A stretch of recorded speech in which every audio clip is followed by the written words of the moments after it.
Yo de lo que voy a hablar no espero que estén de acuerdo en todo o en mucho, o capaz que no están de acuerdo en nada. Es mi opinión y nada más que mi opinión. Yo quería hablarles hoy, esta noche, de por qué el arte aparece en algunos lugares fuertemente y en otros no, o en otros aparece de una manera muy mínima y larvada.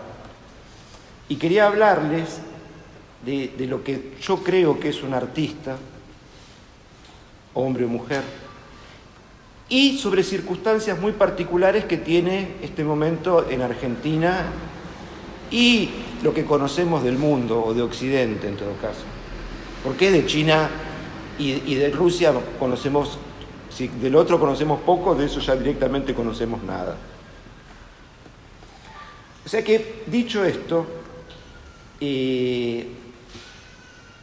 voy a hablarles a muy abuelo de pájaro, porque tampoco es que tenemos 2 o 3 horas, y tampoco es el sentido que este no es un discurso de Fidel Castro, ¿no?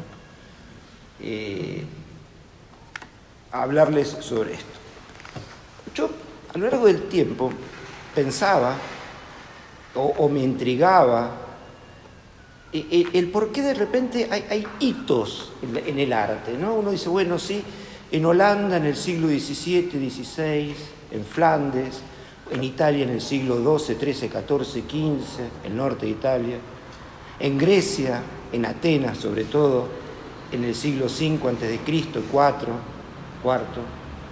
tal vez Roma en el momento que pasa entre que ser una república y ser un imperio, la Francia del siglo XIX, principio del siglo XX, Estados Unidos en el siglo XIX, principio del siglo XX.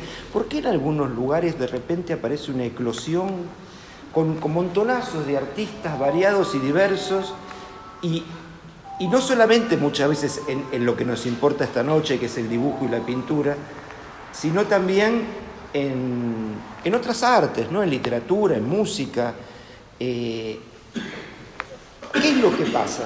Entonces, a lo largo del tiempo, viendo y leyendo y estudiando y modificando el pensamiento sobre todo esto, sobre todo lo que yo sabía, agregando cosas, leyendo las fuentes, leyendo comentarios, llegué a la idea que el arte aparece cuando se dan varios factores. El arte importante me refiero, ¿no? Es decir, siempre en todas partes hay gente que está pintando, hay gente que se le ocurre contar una historia, hay gente que hace una música. Pero no en todas partes aparece Rembrandt, no en todas partes aparece Vernier. ¿Por qué aparece la cámara en Buenos Aires y no apareció en la ciudad de La Paz, en Bolivia? Podemos preguntarnos eso y muchas otras cosas más.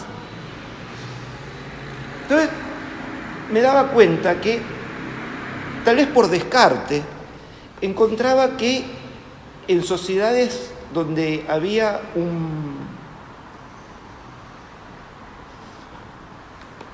un sentido absolutamente dado, es decir, todo en la vida ya estaba todo dado por la religión o por el monarca. El buen pelo es así, como pasa en Corea del Norte. La buena manera de fornicar o coger es asá. La buena relación con tu hermano es así, tú con tu papá es asá. Donde está arreglada la vida, donde está arreglado el sentido. Vos te morís por esto, vos nacés por esto, vos vivís para esto. Eso podía ser el rey, podía ser el Estado, podía ser sociedades religiosas con un clero muy fuerte. En esas sociedades rara vez hay arte. En el mejor de los casos hay propaganda. Propaganda importante, ¿no? Como por ejemplo podía haber sido los reinos asirios en el siglo IX, X. Toneladas de kilómetros de piedra con frisos marcando el poder de ese Estado y el miedo que tenían que tener las otras gentes respecto a ese Estado. Eso también, por ejemplo, aparece en la Rusia soviética o en la China soviética, es decir, montonazos de ilustraciones de la doctrina oficial. Eso también pasó en buena medida en la Edad Media y hasta hace 100 años en Occidente con la Iglesia, ¿no? Es decir, aparecían toneladas de ilustradores de un relato oficial. Un tema que no sé si vamos a tener tiempo de tocarlo ahora, más al final, va a tener que ver con la pregunta de si tenemos un arte oficial hoy o no, y si no hay una voluntad de ilustrar un arte oficial hoy o no. Pero eso es una pregunta que vamos a dejar como un poco más para adelante. Entonces yo les decía que yo veía, desde luego, me pueden interrumpir, preguntar, repreguntar, ya saben, Yo veía que, bueno, en los lugares donde no existe una libertad de expresión, porque nada puede ofender a la verdad oficial, ya sea la verdad oficial dictada por un rey o por un clero, o sea, no existe esa libertad, pero tampoco existe arte en los lugares donde no hay medios. En los lugares donde no hay medios, donde hay una cultura de la supervivencia, las energías se usan para sobrevivir, para conseguir comida, para conseguir agua, para los múltiples problemas que tiene el vivir, ¿no? Para sociedades que están en guerra es muy difícil que tengan un arte importante, si viven en guerras prolongadas. Yo diría entonces que se necesita cierta bonanza económica, se necesita libertad, también se necesita conflicto.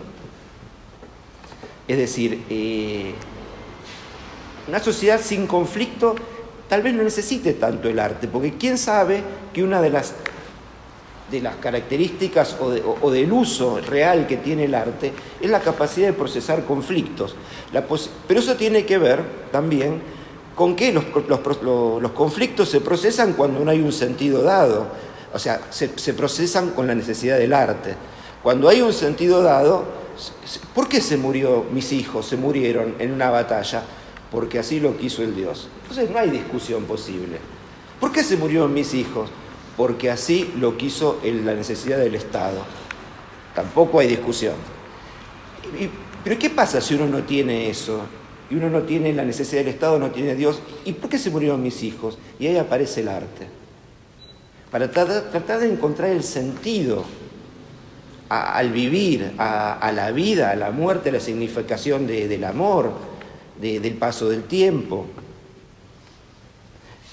Entonces, uno puede pensar, bueno, pero en realidad conflicto siempre hay, eso es cierto. Pero hay sociedades que tienen muy minimizado el conflicto y que tal vez no se han sido caracterizadas por tener un gran arte continuo. Pienso en las sociedades nórdicas, pero han tenido sus artistas iguales, pero nunca como Francia, por ejemplo, ¿no? O como Inglaterra, o inclusive como Argentina. El arte que ha tenido Argentina es apabullante al lado del que han tenido Suecia, Noruega y Dinamarca en los últimos 150 años.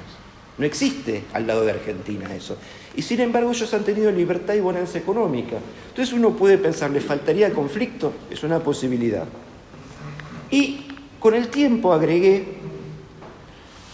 otra situación más, de por qué está la posibilidad de por qué existe el arte. Y esta idea la tomé de un sociólogo, un escritor, un pensador norteamericano de origen irlandés, Thomas Cahill, que él tiene un libro muy hermoso, que es Cómo los irlandeses salvaron la cultura. Pero en ese libro él desarrolla una idea, él está hablando de los irlandeses, ¿no? Pero desarrolla una idea muy particular, que es la idea de que también hay pueblos que sienten que lo que hacen es buenísimo, que tienen una manera muy buena de vivir y quieren mostrársela a los demás.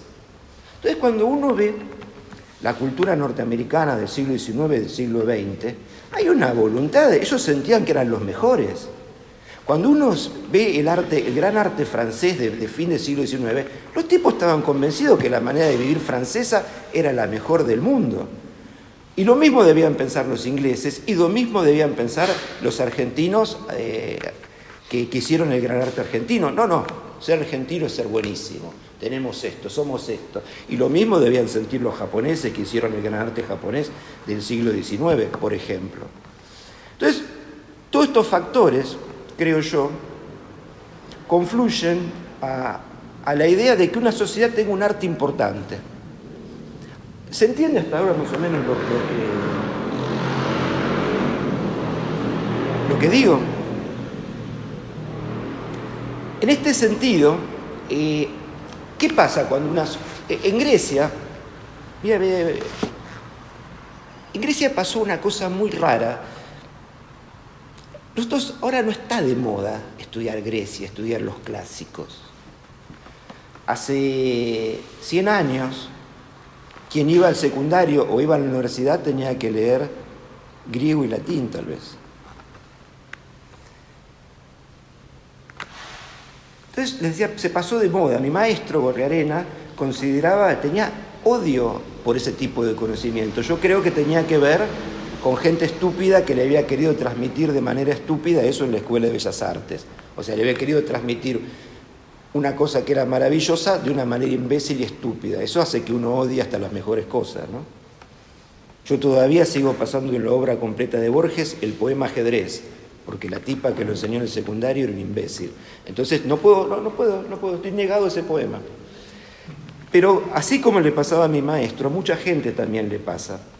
Pero algo pasó en Grecia, algo que no había aparecido nunca, y que en algunos lugares del mundo no apareció jamás, de los jamases. Y es algo a lo que nosotros estamos acostumbrados, que es la posibilidad, en algún momento, un grupo de gente dijo, las leyes las vamos a hacer nosotros, las leyes para gobernarnos y para ejercer justicia y para el vivir. Esto era insólito. La civilización egipcia de 3000 años, si bien era una civilización que permitía de una manera profunda la expresión del hombre, como ustedes seguramente se acordarán de estatuas como la del escriba, ¿no? Tan profundas, donde hay un sentimiento tan profundo acerca de lo que es la naturaleza humana, o de repente ahora me acuerdo de una mujer caminando bien vestida, no una reina, no una diosa, una mujer, peinándose o caminando, una que estaba en el Met de Nueva York. Es decir, aunque existía eso, el sentido lo daba la religión y el poder del Estado. Pero en Grecia, ya directamente, lo que aparece es simplemente nosotros vamos a decir cómo son las leyes. No hay un Dios que nos va a decir cómo es la ley. No hay un rey que nos va a decir cómo es la ley. La ley la hacemos nosotros de común acuerdo. Esto fue insólito.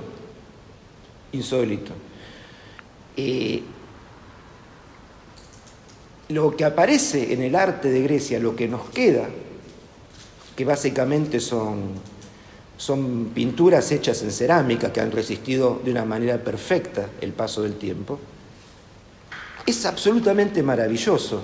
Lo que nos queda de su literatura es absolutamente maravillosa. Pero, esa llama que estaba ahí, si bien no se extinguió, duró un tiempo y enseguida eso fue reemplazado por monarquías y después fue reemplazado por el cristianismo, que ya tenían verdades absolutas y reveladas. Lo que hacía falta no eran artistas, porque cuando uno no tiene un sentido, son los artistas, se vuelven importantes los artistas porque son generadores de sentido. Es decir, uno ve una película de Fellini y no queda igual. Uno ve una película de Buñuel y no queda igual. Uno ve una película de Francis Ford Coppola y no queda igual. Uno queda transformado, siente que se resignifican las cosas, se resignifican las relaciones humanas, el cielo, la luna, el tiempo. Uno ve un cuadro de Verni, hace un tiempito corto volví a ver un cuadro de Ramona de Verni, que está en la Fundación Fortabat, un cuadro muy grande, debe tener 3x4. Y uno resignifica tantas cosas viendo eso, el golpe de la belleza. Cuando no existe eso, existe ilustración, existe servilismo, lo que queda es una cosa más linda, menos linda, artesanal siempre, con mejor artesanía hecha, pero el artista es otra cosa. Los artistas son otra cosa. Lo mismo vuelve a pasar, este sentimiento de gente que se siente libre y que empieza a organizarse otra vez en el norte de Italia, en el siglo XI, XII, XIII, en Flandes, en lo que vendría a ser Bélgica, en lo que vendría a ser Holanda, en Inglaterra, en Estados Unidos, también en Argentina. Hay una cosa que Esta idea que les voy a decir, a mí me parece obvia.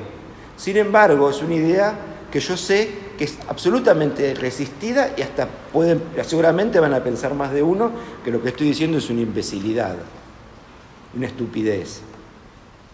La idea que yo creo que tiene que ver con el artista es que cuando aparece el Estado apoyando al arte, el arte decae y se empobrece y se vuelve muy berreta. Yo pensaba todo lo contrario a esto, hasta que empecé de a poco a analizar las cosas que a mí me importaban de verdad, los artistas que me importaban de verdad. Y nunca encontré el Estado, en ninguna parte. Nunca encontré el Estado. O sea, yo, por ejemplo, me encantan los Beatles. Nunca encontré el Estado en los Beatles. ¿Dónde estaba el Estado? Estaba dándoles un secundario bueno. Era la primera generación que tenía secundario, la de esos muchachos. Me encanta Bernie. Les contaba recién ese cuadro de Bernie. ¿Dónde estaba el Estado con Bernie? De hecho, el Estado estaba con Bernie prohibiéndole mostrar sus pinturas, eso sí. Me encanta Fermín Eguía. ¿Dónde estuvo los 50 años de pintura de Fermín Eguía? El Estado.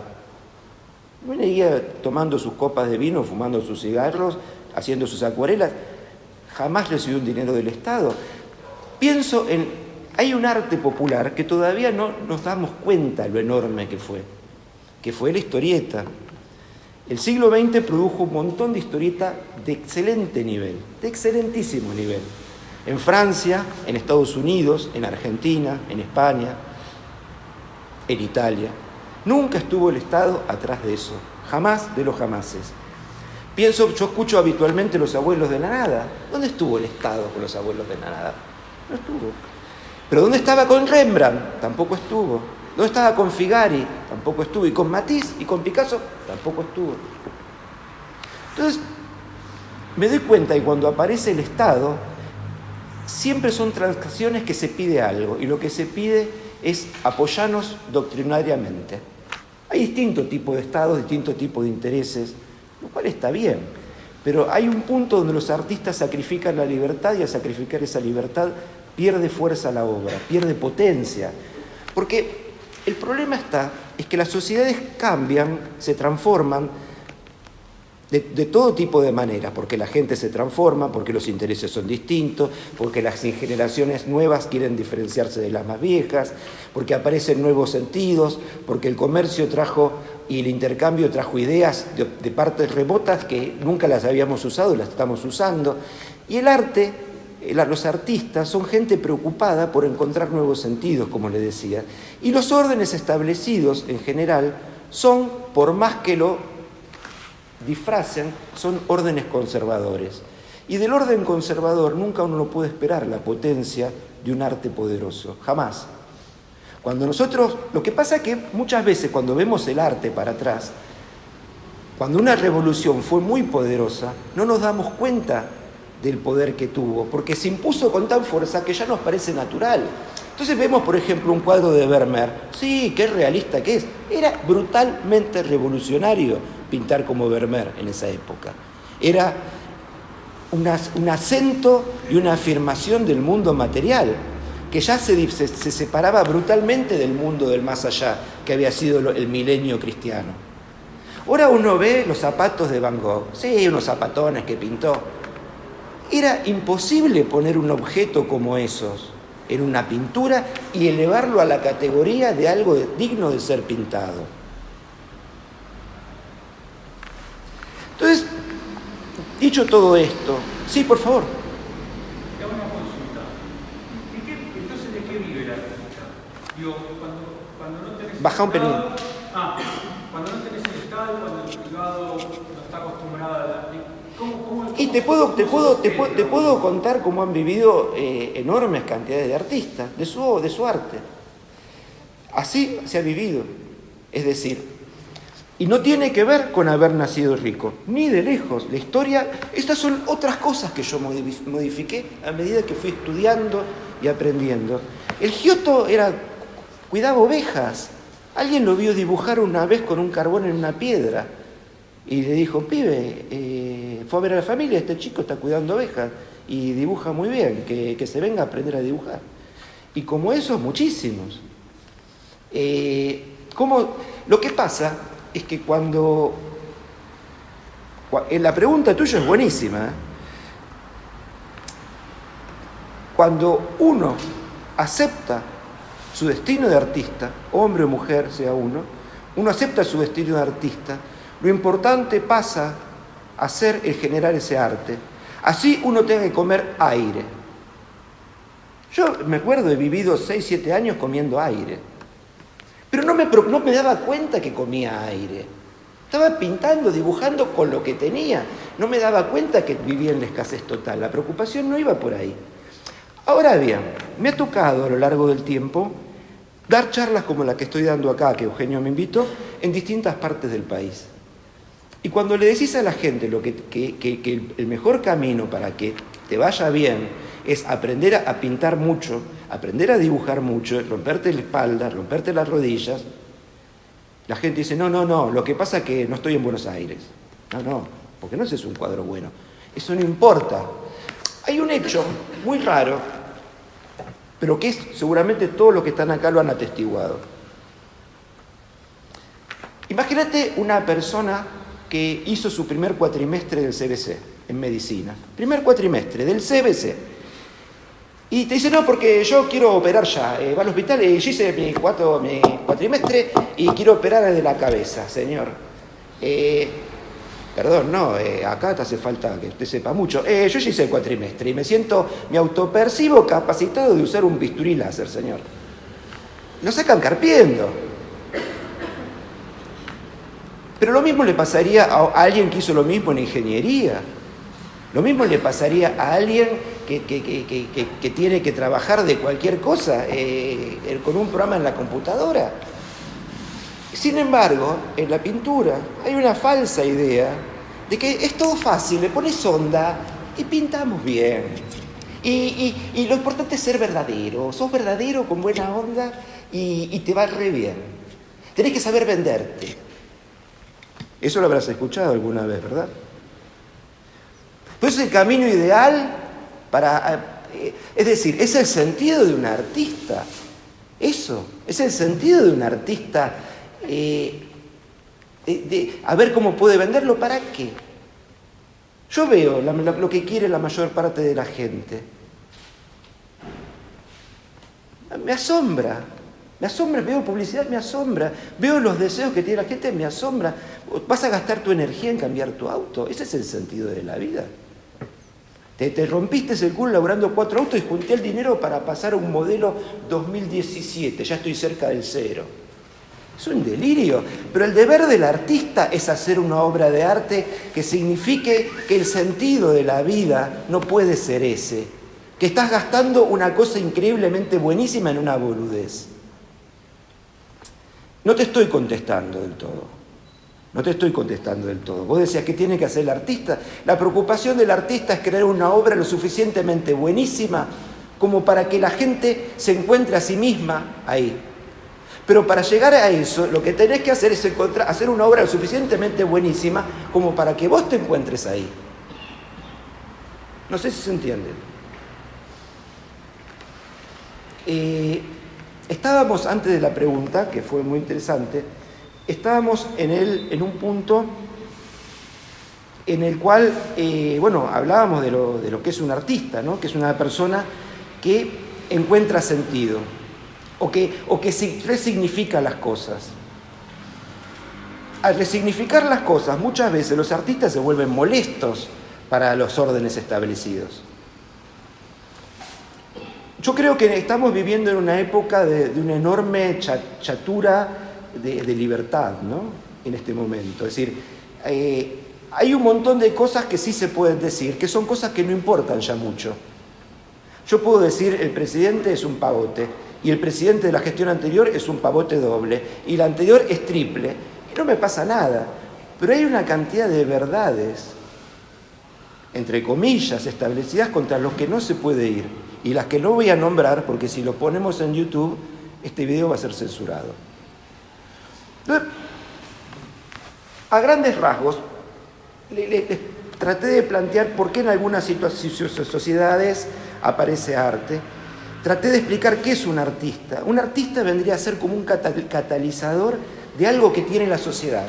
Y no importa cómo se exprese, en una historieta, en una música, en un poema, en una pintura, en un dibujo, bailando, o de maneras que ahora no podemos suponer. La tecnología está cambiando todo, no sabemos, pero lo importante del artista es que encuentre algo que él considere que es absolutamente verdadero y que no esté supeditado de una manera mercenaria a ilustrar verdades de otros. El artista toca su propia música, no toca la música que le baila el poder. Eso es básico. No parece ser tan básico en nuestra época. Yo veo gente que está, y todo tipo de tutoriales, viví de tu arte, cómo venderte, cómo prostituirte, es re bueno venderte, el sentido de la vida es venderte bien, barato o caro, no importa. Es una pobreza gigantesca, ¿no? Quisiera comentarles con ustedes una serie de situaciones que yo veo. ¿Alguien tiene alguna pregunta a todo esto?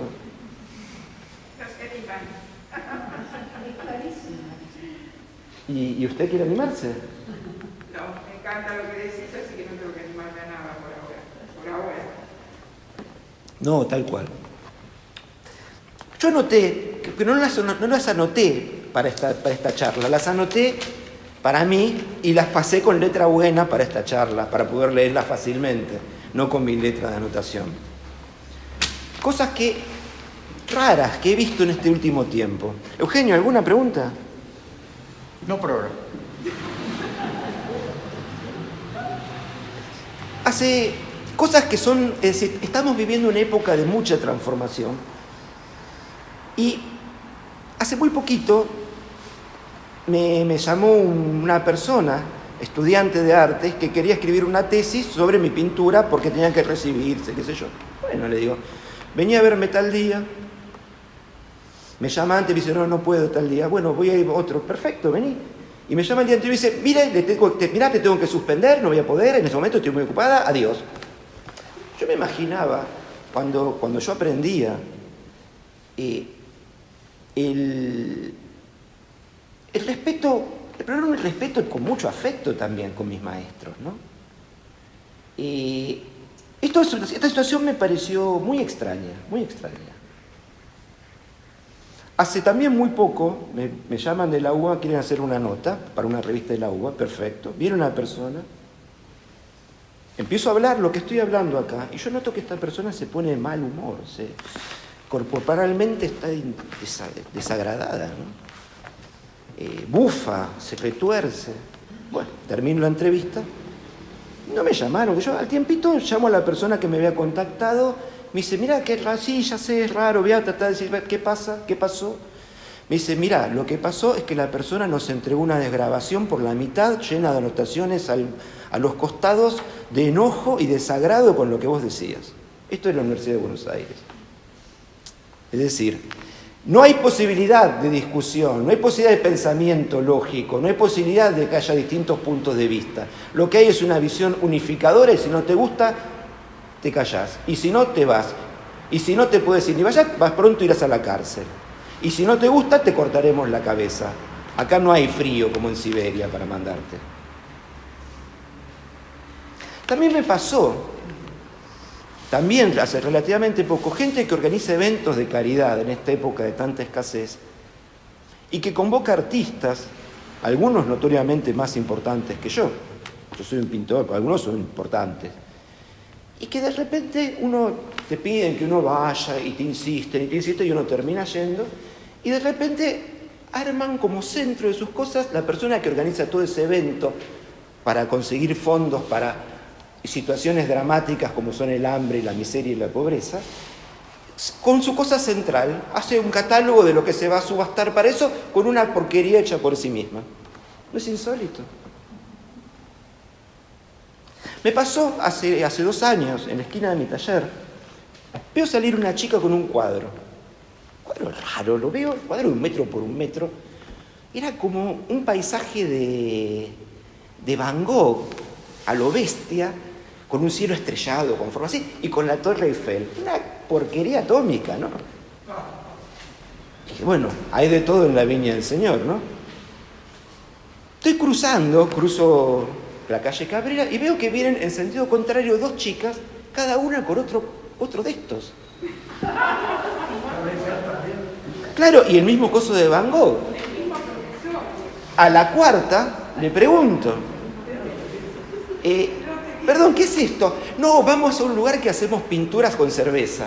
Entonces, estamos tomando cerveza y le dicen, ahora hace una pincelada acá. ¡Pop! Y todos hacen una pincelada acá. Ahora hagamos 2 pinceladas así. Hechos insólitos, pero que mucha gente piensa que eso es arte.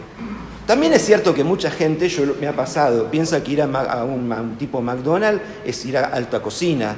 Yo lo he escuchado. No, porque eso es alta cocina. Gente muy básica, muy pobre, pero te dicen eso. Y también hay mucha gente muy pobre de espíritu, ¿verdad?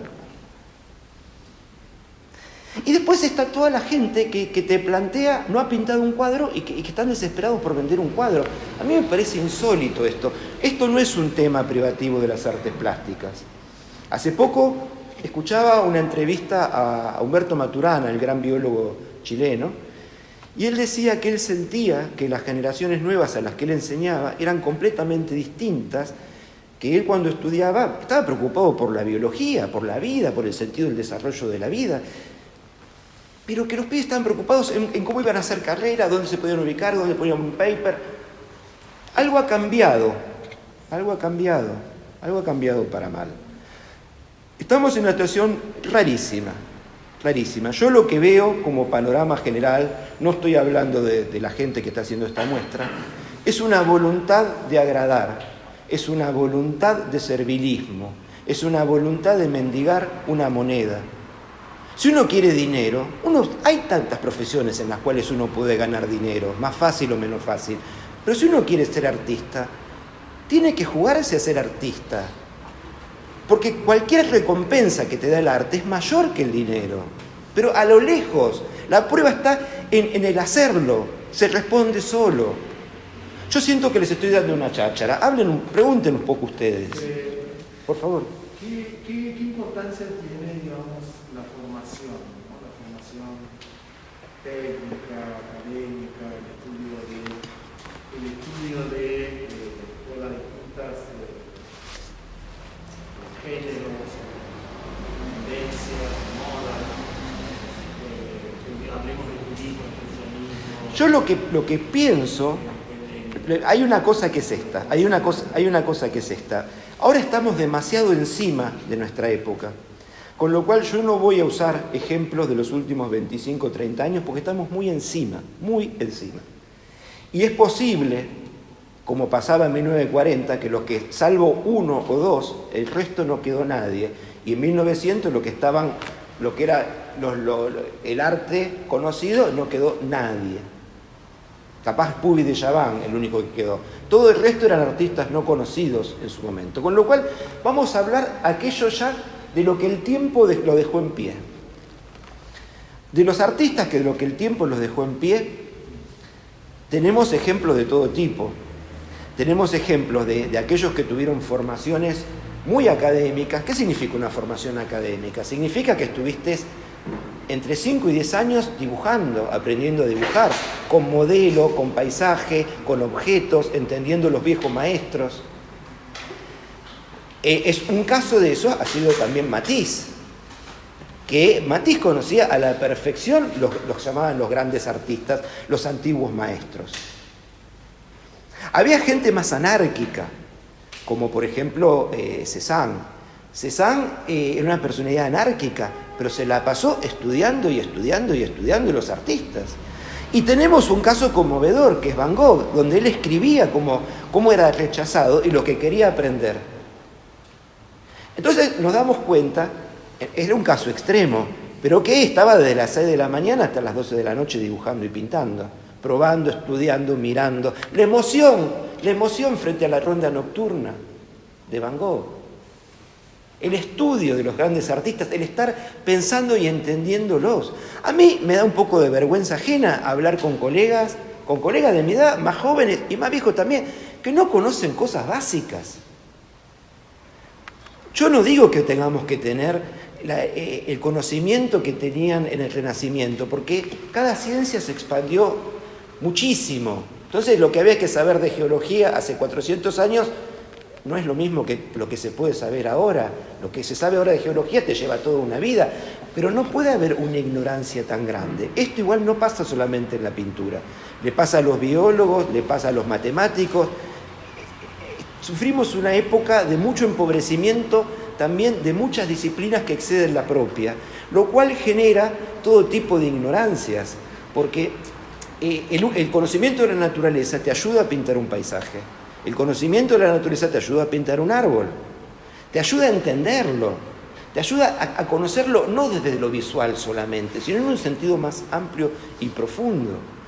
No te digo, como planteaba Vasari en su libro de la vida de los grandes pintores, el tiempo que tenían que estar los artistas.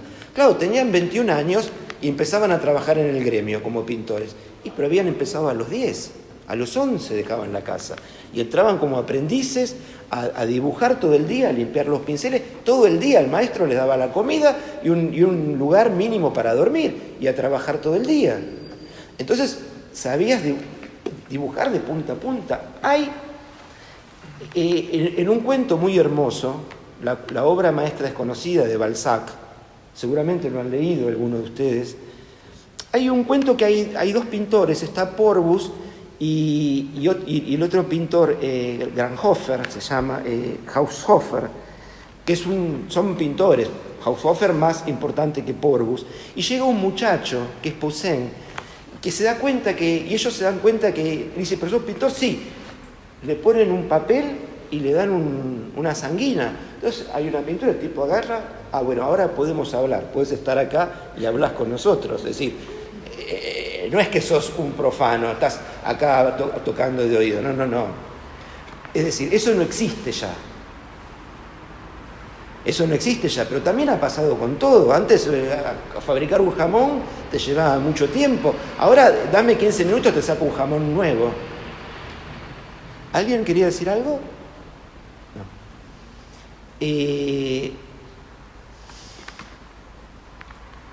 Respecto a lo que está pasando en Argentina, está pasando una cosa muy compleja,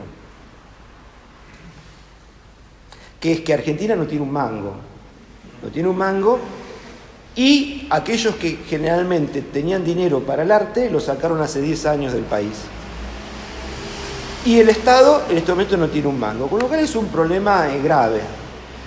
Existe el 10% de las galerías que existían hace un tiempo atrás.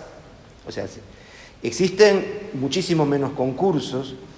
Y existe otra cosa que es muy loca,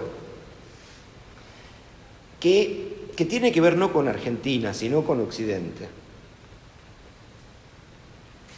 En estos días hubo en el Parlamento español un debate donde la oposición cuestionaba al oficialismo, en el cual el oficialismo había separado una cantidad enorme y gigantesca de euros destinado a artistas. Pero ¿cuál era la crítica? La crítica era que el proyecto de ley era que estaba destinado a apoyar a aquellos artistas que ilustraran la doctrina oficial. ¿Qué es la doctrina oficial en este momento en Occidente, incluido Argentina? Es el cambio climático, los temas de género sexual, el tema de los inmigrantes, el tema del veganismo. El orden en Occidente entendió que los jóvenes necesitan causas, le está dando estas causas. Nadie puede hablar seriamente de los enormes cambios que está provocando la inteligencia artificial en el mundo y los que va a provocar. Nadie puede hablar los terribles cambios que está provocando el uso de la manipulación genética en el mundo. De eso no se habla. Pero sí se habla, a los chicos hay que darle esto y para esto sí hay plata. Entonces, aquellas personas que estaban preocupadas por cómo conseguir dinero, la respuesta podría ser, bueno, se puede ilustrar siempre la doctrina oficial, pero no hables nunca de tocar los verdaderos poderes. Nunca, nunca. ¿La inteligencia artificial por qué decías?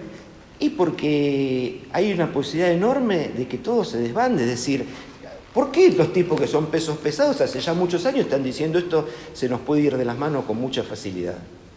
Lo que pasa es que también nos lleva a un mundo en el cual no te hacen falta trabajadores, lo cual es un tema también. Porque ¿qué pasa si te sobran trabajadores y te sobra mucha gente? ¿Qué pasa si no es que te sobran 5 millones de personas, ni 50, ni 500.000, ni 500 millones, si lo que te sobran son 5.000 millones de personas? ¿Qué pasa? No hay una teoría, ya estaba hablando de la ciencia, que dice que en 100 años, en el 2100, la mitad de la gente va a morir por guerras, ¿Qué sé yo? Las predicciones son extrañas y hay que tener en cuenta muchísimos tipos de información. Pero uno podría pensar en Malthus, que hace 200 años pensó que con la población que había ya en ese momento, si había más población, se iban a morir todos de hambre. Eso no pasó así. Pero en todo caso, hay una voluntad de bajar línea acerca de lo que se puede hablar y de lo que no se puede hablar. El problema, además, surge que es que en otras épocas, cuando aparecían voces distintas, imagínense el caso muy famoso de Oscar Wilde. Era una persona molesta, porque era homosexual, pero además porque era muy inteligente. Entonces, se lo encerró, todo un lío, mucha gente aparecía, pero estabas a favor, estabas en contra. En este momento, Oscar Wilde simplemente no tendría un micrófono jamás para hablar, en ninguna parte. En absoluto. Y su lugar está reemplazado por algún imbécil que diría cualquier tipo de boludez al lado de las cosas que podría decir Oscar Wilde, ¿no? Pero después sus cuentos fueron utilizados como libros de textos en colegios conservadores, digamos. No importa eso. Un tipo tan molesto. Pero lo que pasa es que también las sociedades van cambiando, pero van cambiando a lo bestia. Es decir, no te olvides que hace 1000 años en Occidente la mujer, o hace 1200 años, y la mujer era un ser del demonio. Era una cosa hecha por el demonio para llevar al hombre al infierno. Evidentemente no es el caso así, por suerte para nosotros. Pero había gente que pensaba esas cosas, ¿no? ¿En qué año era eso? Yo te diría, los padres de la iglesia plantearon esto alrededor del siglo III, IV, y eso hasta Pensá que desde la época del Imperio Romano hasta, suponete, en España, en 1600 y pico, no hubo un desnudo. Nunca se pintó un desnudo, hasta que Velázquez pintó un desnudo. ¿Se acuerdan el cuadro que está en Londres de la Venus de espaldas, que está Cupido con un espejo? Ese cuadro lo acuchilló una mujer en 1905. Una mujer que dijo, las mujeres, estoy harta que nos tomen como carne, así, y lo acuchilló. Bueno, esa es otra historia, pero bueno. Bueno, cuéntenme si les quedó alguna pregunta. Pero, entonces, ¿qué hacen callados? Y bueno, no, qué sé yo, lo del conflicto, ¿no? ¿Morfismo a la hora de comer? No, lo del conflicto, digo. Ah. A mí, yo estoy de acuerdo. Me quedó resonando eso del conflicto. Claro, yo me acordaba un discurso que dio Pericles después de una batalla.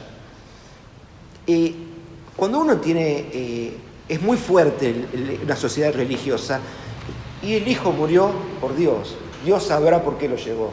Si es muy fuerte la sociedad estatal dirigida por un rey, murió por el rey que en definitiva nos cuida y nos hace felices.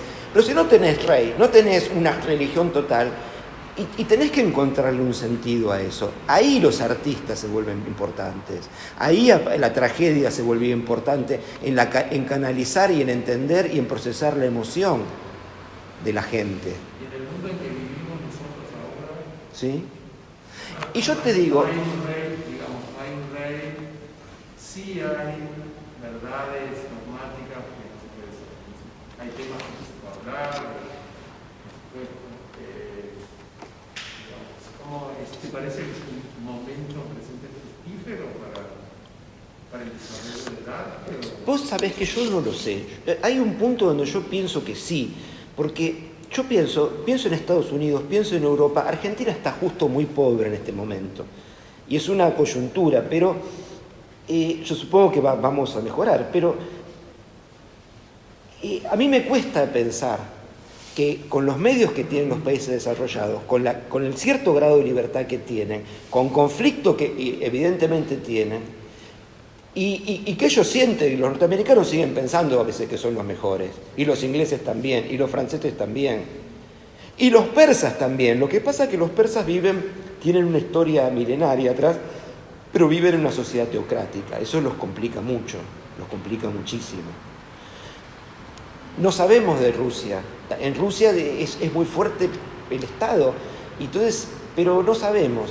En todo caso, lo vamos a saber el estado actual. ¿Cómo sabemos que no hay gente haciendo cosas buenísimas que no quiere saber nada con nadie? Es decir, yo estoy dando la clase acá en Buenos Aires, vendo algunos cuadros siempre, por suerte, pero si tuviera más dinero, yo no sé si no me iría a la Concha, me iría a Córdoba, por ejemplo, y no querría ver a nadie. Sí, está todo. Hay una impostura acá en Buenos Aires. Hay otra cosa también, que es esta. Cuando uno hace una música, está bien, imaginemos que uno hace una música buenísima, pero nadie la comprende. Pero si la música es realmente importante y buena, no te importa, harás tu música, el universo se enteró que la hiciste. Pero en general, cuando uno hace una música buenísima, a otra gente le gusta y la escucha. Y hay gente que quiere grabarla y hay gente que quiere ir a escucharla. Y lo mismo pasa con un libro. Es decir, las editoriales no publican libros vacíos, porque eso se llama una agenda o un cuaderno de anotación. Pero Kassel hizo una muestra sin nada en las paredes porque no hacen falta los cuadros. Entonces se da una situación muy loca, que es esta, que es que estamos pareciéndonos a ciertas cosas de la Edad Media. Ustedes saben que el principal comercio que hubo en la Edad Media, aparte, en Europa hablando, ¿no? Aparte de la compra-venta de esclavos, era la venta de reliquias religiosas.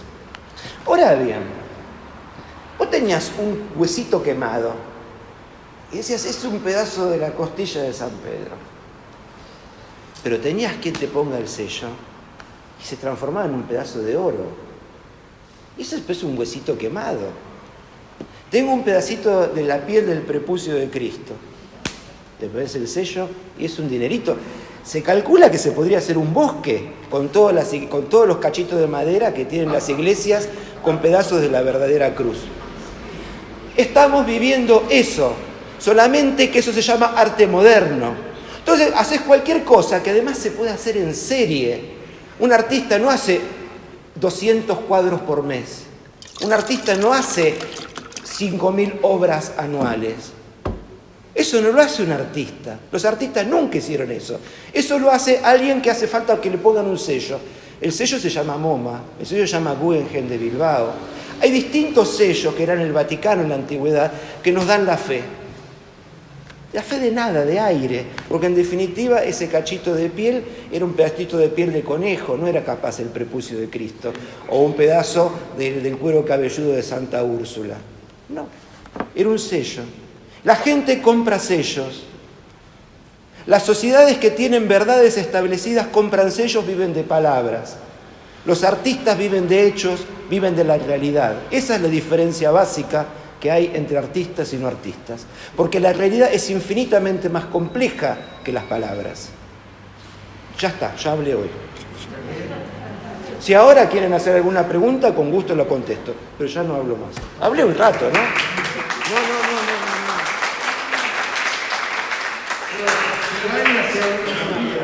¿Cómo? Figali hace uno por día. ¿No? No. Uno por día. Dime. Sí, por favor. ¿Qué pasa con el arte? O sea, hablaste del arte destructivo, ¿no?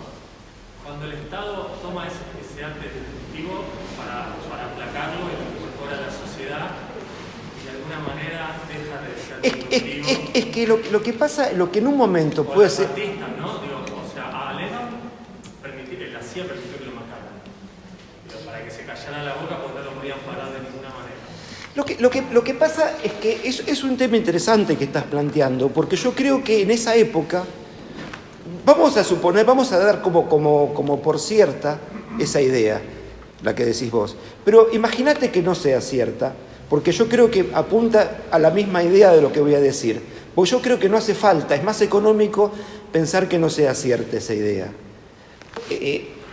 Porque, es decir, lo que voy a decir se apoya en hechos y no en teorías como conspirativas, pero que apunta a donde apuntas vos. Yo creo que ciertos grupos de poderes que están relacionados con la creación de riqueza o el manejo de la riqueza en Occidente y en el mundo, se dieron cuenta, después de Vietnam, que se vuelve incontrolable un movimiento contestatario juvenil y a veces no juvenil, se vuelve inmanejable.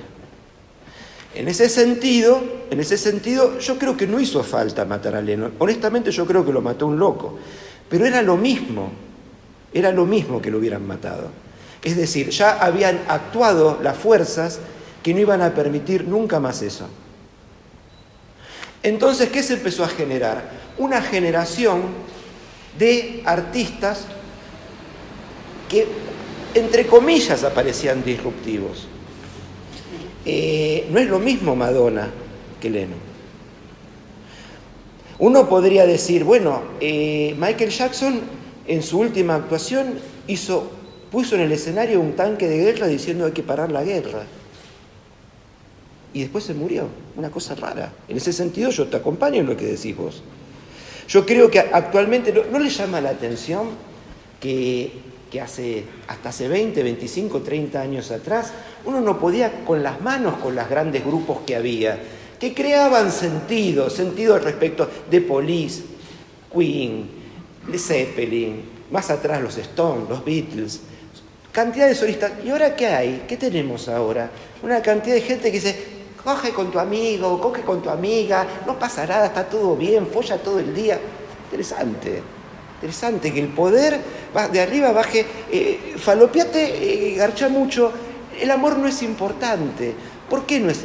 El amor, al igual que el arte, puede movilizar fuerzas enormes. Hay otro elemento que también moviliza fuerzas enormes, que son los nacionalismos. En este sentido, se está apuntando a una esterilización masiva de todo elemento nacionalista que tienen los países. En Argentina es clarísimo, es decir, nosotros no tuvimos tango. Una de las músicas más importantes del siglo XX a nivel musical, acá no existió. Acá Argentina no tuvo artista. Borges es un autor ya que figura, nunca se sabe de dónde es ya Borges. Es como Borges, no es argentino. Argentina no tuvo literatura, ni pintura, ni escritura, ni música. Pero lo mismo pasa en Estados Unidos. Estados Unidos no tuvo jazz, no tuvo a a Melville, no tuvo a Hawthorne, no tuvo a Poe, no tuvo a Salinger. Se está privando acá, e Italia no te digo nada. ¿Qué pasa con aquellos a los cuales dice, pero no, pará, acá en España tuvimos estos artistas, acá en Italia tuvimos estos artistas? Son catalogados de fascistas y de ultraderechistas. Es muy loco lo que se está haciendo. Eso nos pasa a nosotros porque mirá que tengo el mapa del tango en Buenos Aires, especialmente los cafetines de la Boca, ¿no? Los lugares de donde nacieron los artistas, es increíble, directores de orquesta. Nadie pone un mango. Ninguno de nosotros pone un mango. Ahora bien. No vale nada Marcelo, la chapa y la madera. Marcelo. Y el pilote de quebracho. Marcelo, ¿y cómo explicás que en el contexto de libertad en el que vivimos, ¿cómo explicás en el contexto de libertad donde vivimos que haya un presupuesto que supere el de defensa y el de relaciones exteriores para cuestiones sexuales?